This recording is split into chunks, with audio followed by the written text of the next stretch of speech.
So here's how these birth control pills work.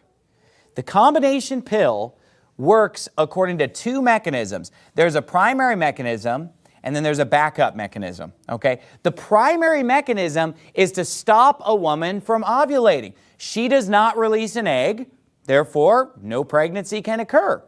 Now, if a woman just doesn't release an egg and no pregnancy occurs, is any human life being snuffed out? Is anyone being killed? No. It's just no egg is produced, and so there's not a pregnancy. But there's the backup mechanism. Because if that was the only way birth control pills worked, where they just made you not release an egg, they would not be 99.9% effective. And let me tell you something. Birth control pills are 99.9% effective. When you see women getting pregnant while they're using birth control pills, it's usually because they didn't take it consistently or something, or they're lying and saying that they're taking it when they're really not. But according to the studies and research, birth control pills are 99.9% effective. Why are they so effective? Because of the fact that they have a backup mechanism to make sure that if the primary mechanism doesn't work, the backup is there. Here's the backup mechanism. They actually harden the lining of the uterus itself, making it impossible for the developing blastocyst to implant in the wall of the uterus. So that developing child that's 7 to 14 days old gets to the uterus and it cannot implant. And so it dies and is flushed out, and the woman doesn't even know it. And that there was a life there that was alive for 7 to 14 days and is snuffed out.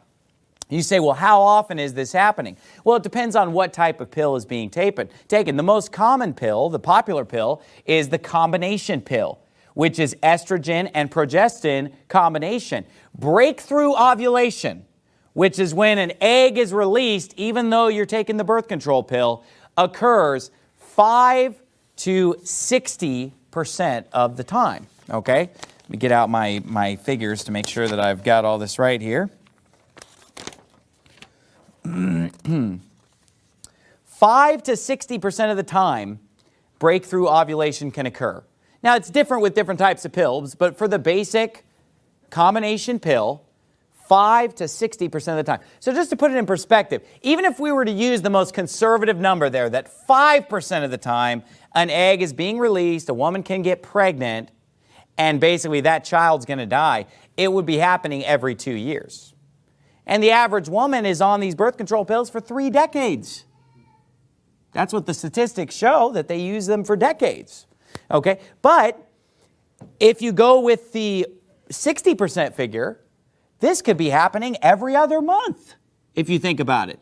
You could be having a silent abortion literally every other month. Maybe it's happening once every 3 months, maybe it's happening every 6 months, maybe it's happening once a year or once every 2 years. But the bottom line is, it's happening. And it's wicked to do that to your body, to turn it into this killing machine where it'll still produce the egg that's going to be fertilized, but then it's going to die. That's why these birth control pills are so effective, because they do that to the uterus. Not only that, but women who take these birth control pills, then when they decide, okay, I want to get pregnant now, their uterus lining is still not the same. And then they'll have miscarriages because of the fact that the lining is still not right. That's why even a doctor will tell you that if you've been on these pills, you need to take a few months and wait before you try to get pregnant again, because your uterus has to go back to normal. And you have to metabolize all this junk, these hormones that you've been putting into your body. Now, there's another pill called the mini pill, or the progesterone-only pill, the POP as it's called. These type of pills are hardly suppressing ovulation at all, and they are mainly relying on the backup mechanism, and they are mainly just destroying the environment, creating a hostile. If you actually look at the package insert, as I've done, I've taken the birth control pills and literally read the package insert, all that fine print. It says it creates a hostile environment in the uterus for the developing blastocyst, as they would call it.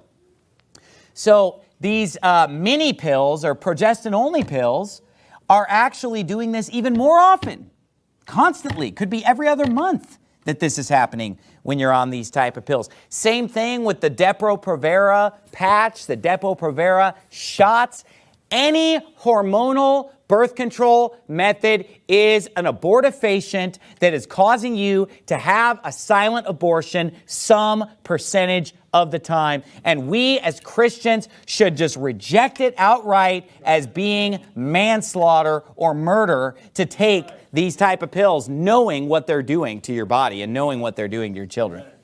We need to just reject it outright and say it's immoral, it's sin, it's wrong, we shouldn't do it. I mean, that should be case closed for the most popular birth control method in America today. Not only that, but a lot of women will use what's called an IUD, an intrauterine device. This is where they put an actual object up into their bodies and in order to, again, stop the child from being able to implant. It's not going to stop you from ovulating necessarily, but it'll stop the child from implanting. Now we're starting to understand why it's called birth control, not conception control.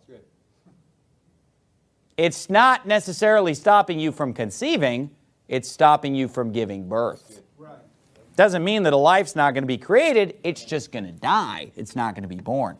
We as Christians need to wake up and realize that everything that the devil and the world dishes out down at Walgreens is not something that we need to be purchasing and participating in. And we need to prove all things, and we need to figure out what we're putting into our body before we just put it into our bodies. And we need to be careful with this stuff.